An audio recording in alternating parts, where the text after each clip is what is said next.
Greetings, Commanders, and welcome back to the Deep Space Carrier series here in Elite Dangerous. As I always do, I'll give you a quick recap on where we are and what we're doing. We came from the bubble down to Nautilus, the southern meridian, and we're on our way towards the western edge of the galaxy over here. Our current destination, though, is Oob, which is supposed to have an interesting-looking gas giant there. We just finished up at the Biggs Beacon, and we're on our way there. This was like our intermediate waypoint, so we're somewhere in this area right here. I already have the carrier set to jump to the next waypoint on my route that we have, that we use. I use Spanch to do all of my routing. So we got about 15 or 14 minutes until that jump happens, and then another little bit to do that. I have my ship itself set up to go to the second jump along this path, because we can generally get about 2 jumps done in an episode, so that's what we're going to have happening today. So ideally, we'll get to the second jump, you know, by the time our carrier gets there. And then I think I'm going to kind of try to do 2 jumps during the episode and then 1 jump offline to kind of speed the process along just a little bit. We don't need to necessarily scan every system along the way that throughout the entire loop that we're doing around the galaxy. So in order to kind of be a little bit more efficient with our travel, you know, we want to have a decent amount of exploration happening, so we don't want to just sit on the carrier and jump a bunch. But at the same time, you know, if I can schedule an extra jump at the end of an episode, and then, you know, between one episode and the other, we cover another 500 light years, I'm fine with that. So I think that's what we're going to do from now on. We'll do about 1,000 light years in an episode, and then you know, wait for the carrier, or you know, I'll wait for the carrier offline, it catches up, I dock with it, schedule a jump, and then we come back to the next episode and see what happens. I think that's a plan. Alright, so we got 12 bodies here. We'll go ahead and scan this one. Alright, so we got ourselves a nice little gas giant. If we were looking for tritium, that would be interesting to me, but since we're not really going to have to worry about tritium too much for the foreseeable future, I'm not that worried about it. So we got that there, and then another geological. If we were looking for geology, I would be interested in that. But see, this right here, I mean, I'm not going to complain about it anymore, but this right here is one of the reasons why I wish that the Discovery scanner gave you a list of at least the types of objects that are here, because if it told me what kind of geological features this thing might have, not necessarily the exact specifics of it, but like if I was able to find out that there is, like for biology, stratum in the system, that would make me more interested to actually do a full scan and actually go to the bodies. If the geological formations told me that there was a certain kind of geological formation that I'd be interested in going to see, I'd be much more motivated to go and actually, you know, fly over to the planet and do the scan and go down and look at it. But unfortunately, they force you to go through this manual process here, and you know, it's a lot of time to spend on something that most of the time is going to turn out to be super boring. So, you know, they need to update the exploration tools to make it easier for you to find what you're looking for. You know, not necessarily, you know, like to help you just kind of filter through what you specifically are looking for. Because, you know, not everybody wants to find the same thing, and not everybody wants to waste a bunch of time going to look at something and only to find out, oh, yet again, it's just another thing I'm not interested in. You know what I'm saying? So like, if they could make the Discovery scanner a quick little summary of the system, and I bring this up every episode because, you know, I'm squeaky wheel gets the grease. Hopefully enough people will hear it and say something about it. You know, if the Discovery scanner became a tool that gave you a quick rundown of what's in the system so that you could just make a decision, hey, do I want to explore this system? Is there a good chance that this is going to have what I'm looking for? That kind of stuff. That would be really nice. I would like to see that be a change. Oh, sorry, wrong buttons. I didn't really pay attention to how many bodies there were. 14. Oh, that's a water world. There's a couple of water worlds here. They're right next to each other, too. Well, we'll definitely be going to scan those. I always scan water worlds, ammonia worlds, and Earth-like worlds. Because those are general... Oops. Well, that's fine. We need to go get over to this water world anyway. When we relocate to the water world, ideally that will give us... I'm being punished, so I gotta turn away. Ideally... Or what was I saying? Oh yeah, when we go over here to scan these water worlds, we'll have repositioned enough that hopefully the ones that were behind the stars will now not be behind the stars. So, we'll see. All right. Oh, all right. Now we are ready to do our scan. This one needs 7 probes, but I have the expanded probe radius, so we should be able to get it. Oops. I mean, I can just fire off another one. I don't want to waste the time. Yeah, it didn't look like it fired, so I'm confused. That's fine. And we don't need to wait for that. We can go ahead and just find the next water world here.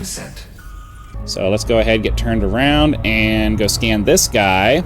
And then when we're done with that, we can finish up with our full spectrum system scan of the rest of the system. Now that we are in a different location, hopefully none of them are still behind the star. Yep, always get punished when you want to just move faster. You're always going to get punished when you want to move faster. They do not want you being quick with your time. All right, same thing for this one. We're going to go ahead and 6. All right, and we don't even need to wait for that. Let's go ahead and hop into the full spectrum system scanner so we can finish grabbing the rest of these here. Some icy bodies. I really hate that that overlay sits there forever. You're preventing me from getting it. Like, it takes long enough to do this stuff. I don't need the overlay to just sit there. All right, let's move on. Oops. I pressed the frame shift drive, thinking I was going to jump to the next system, but I forgot to target the next system en route first. So now we got to try again. Try again. For those of you who don't know or are just joining the series, I always boost into the star for systems exactly like this one, actually, so that as soon as our frame shift drive is ready to go, we have line of sight and we've mostly completed our fuel scooping operation. With this particular ship, I have the thermal capacity or the thermal efficiency to be able to start charging my frame shift drive while I'm fuel scooping. You're still going to overheat if you sit in there too long while you're doing your fuel scooping, but for the most part, if you're quick about it and you're efficient with your lines and stuff, you get through it really quick. You'll get your fuel scooping done. You'll clear the star with line of sight to your next destination, and be most of the way through or at least half part of the way through your frame shift charging by the time you're ready to go. So by the time you start overheating, 23 bodies. That's a little bit much. But, how many jumps do we have left? 10 jumps?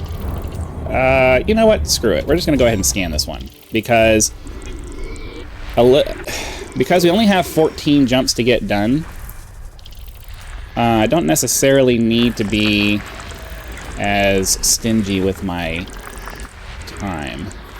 Alright, well, we got this one that has 2 biological and 2 geological. Since we haven't done space mushrooms in a while, we'll go ahead and just do that.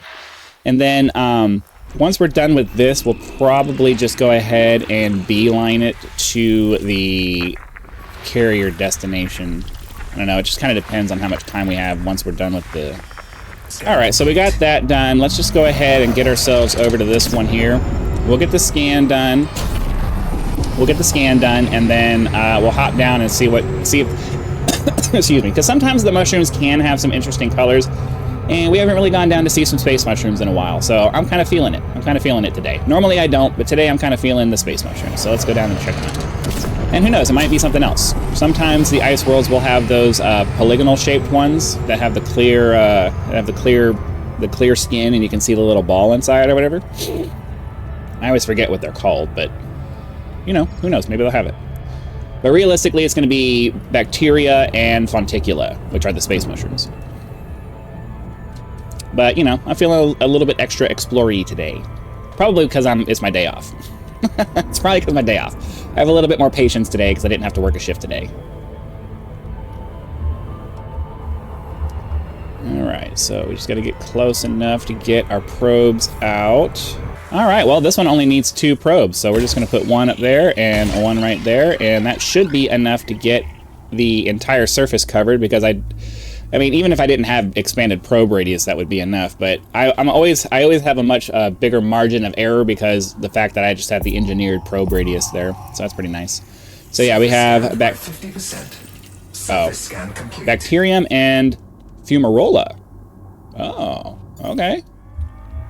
That's different. So I need to keep that in mind. If we find something that has geological and biological, then there's a good chance that it's going to have one of these different things. Because I've seen fumarola before, but not that much. So we'll go down here and scan these, and hopefully it'll turn out to be, hopefully it'll be interesting. You always have to be like super careful when you're coming down like this, because especially these smaller bodies, the distance between, or the time between, going a reasonable speed to all of a sudden you're going too fast is really short on these smaller bodies like this, because the distance between the orbital cruise and the orbital, whatever it's called, I forget what it's called, the OC and the drop zone. All right, so we're just going to come down here and see. Let's get our landing gear out. We'll land. Let's see if there's any biology there. All right, so I have to run for just a little bit, but I'm pretty sure that this guy over here on the side is going to be our fumarole. And that's kind of the problem, is that it's really hard to tell on these geyser ones which ones are going to be the life and which one's going to be just minerals, because minerals really show up on the geysers a lot. Minerals show up a lot more than biology. So I'm not really sure what I need to look for, because it's been a very long time since I've looked for these anyway. But I guess we can kind of, I think maybe that one there. I can find a landing spot. Oh, we had one. Nope, we had one right there. All right, we'll go check that out. And if this isn't it, then we're not going to waste any more time here. There is no amount of money that we can make off of any of the biology that we're doing that makes it worth dealing with this, dealing with the time it's taking to do this. So, yeah, no, that's just another thing. So I'm sure there is a visual characteristic that will make us able to find what we're looking for, but visually picking them out from the sky is just too annoying, and I don't do SRV work. It takes too long. So as much as I would love to do that, we're just going to go ahead and get out of here and head off to our next destination, because yeah, but at least we got to see some geysers, so that's kind of nice. Let's take a second to sit here and enjoy these massive plumes that are happening here. So yeah. Oh, we kind of got lucky, and we had a massive eruption as we looked back. Cool. But that's all right. We're going to go ahead and get ourselves out of here. Get off the ground, target the next system en route, which is an option in the targeting section of your keybinds menu. Unfortunately, the body is on the other side of the planet, so we're going to have to boost out of the gravity well first. The carrier has completed its jump, but it generally has a 3-ish minute cooldown, so we're going to have to wait for a second for that. All right, and on we go to the next system. I'm going to go ahead and copy my next destination for the carrier, though. Technically, I wouldn't necessarily need to do that since I copied it for the route for the ship, but you know, it's fine. I'll copy it again just to make sure. We'll do this jump, and if we don't have to scan anything, we'll do one more jump and then see if the cooldown is done for the carrier, because you know, 3 minutes is actually a long time when you're waiting for something. 3 minutes, you can get a lot done in 3 minutes. If the server is not forcing you to sit in between systems for an extra long period of time, you can get a lot done in 3 minutes. All right, 11 bodies here. We'll scan this, and then we'll check to see if we'll check to see if the carrier is ready to go. So we have icy bodies. But see, that's one of the reasons why I don't generally bother with icy bodies, because you know, every once in a while, I don't know. Like I was kind of actually wanted to see space mushrooms, and the one time we go see space mushrooms, of course, there's no space mushrooms, and we end up finding nothing. Like, yeah, it's typical of how my life works. Sorry, it just is. You might think I complain a lot, but I mean, that kind of stuff is a regular occurrence for me. Just the way things work. Okay, let's see here. Carrier management. We are going to check to see. I really wish that they'd fix the music bug for this. Another minute. So let's go ahead and hop into the next system, hopefully get another scan down. I want to get the jump scheduled as soon as it is possible to do so. Just because, you know, it's going to take longer for the next jump to happen than I am going to be recording. So I want to be ready to get the next jump scheduled as soon as possible, so that hopefully while I'm doing my video editing for this, the jump will finish, and then I'll be able to go meet the carrier, get docked, schedule the next jump after that, and be done for the day. And hopefully I can kind of get into a groove for that. That'll be nice. So we'll get the fuel scooping done. Yeah, there's too many bodies in here anyway, so I would not typically go ahead and scan this. So let's go ahead, get out of that. We'll hop back into our carrier management here, and then 15 seconds. We're gonna have to wait for that to be done, and then we'll schedule the next jump. All right, we got that done. We're gonna target the next one, get that scheduled. Double check how long it's gonna take to get that done. So 16 minutes is what it's gonna take. So it's not too shabby. We have another 8 jumps left to go, which is actually pretty good. So we'll go ahead and get to the jump, the destination for the carrier, and we'll end the episode there. However long that takes is how long it takes, but we'll go ahead and get to that destination, and then I'll wait for the carrier for the last couple of minutes, get docked, and that'll be it. I know I'm over-explaining a little bit.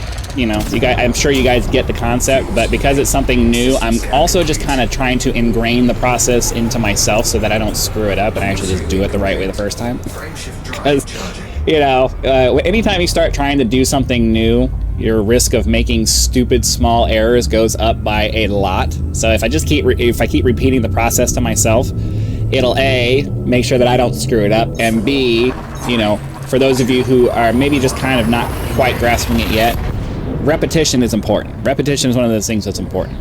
You know, even very smart people sometimes just need to have things repeated to them several times before they're like, oh, okay, I get it. So I'm not saying that you're dumb because with my repetitions of it. I'm repeating it for myself, and I'm repeating it for, you know, the people who need it repeated a few times before they get it.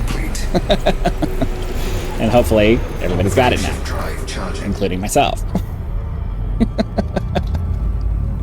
All right, only 2 bodies in this system, so we're not going to scan this one. We have another 6 jumps to go.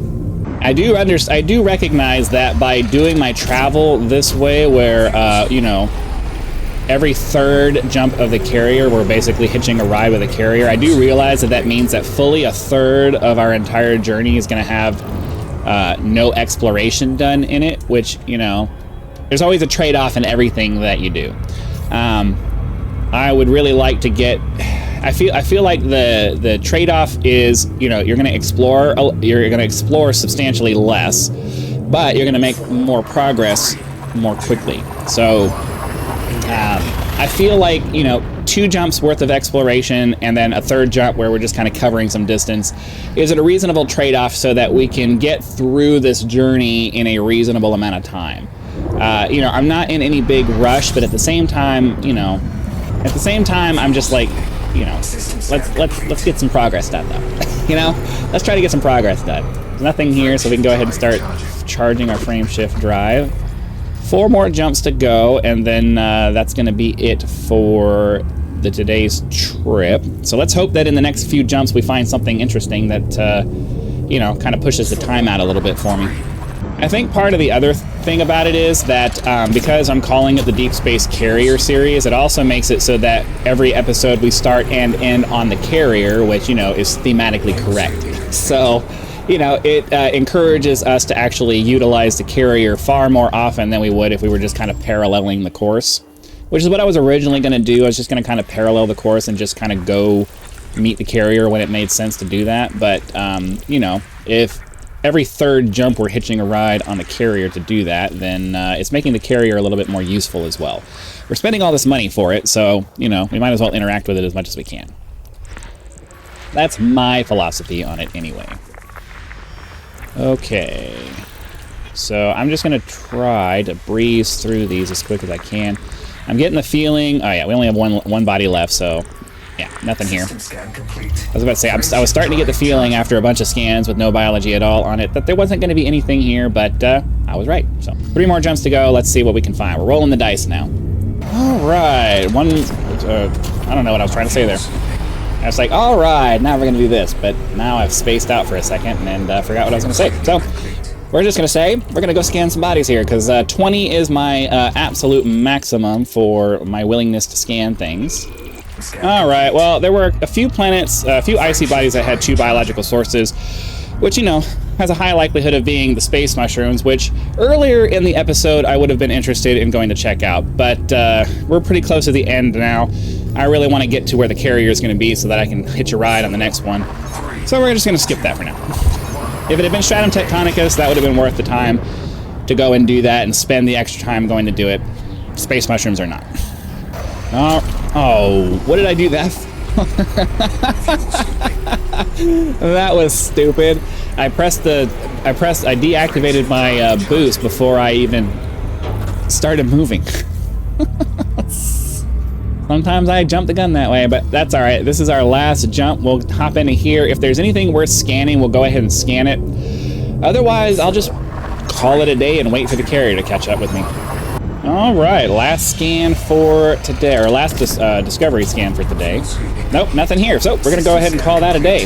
Hopefully you guys had lots of fun. Be sure to click the like button, subscribe to help us reach 10,000 subscribers. Join as a member for early access to videos, among other perks, or you can just leave YouTube's version of a tip with the thanks button. I also have PayPal and Patreon links in the description if you prefer to go that route, because some people do like to go outside of YouTube to help out with channels. So again, thanks very much for watching. Be sure to come back to catch our next leg of the journey, and I'll see you then.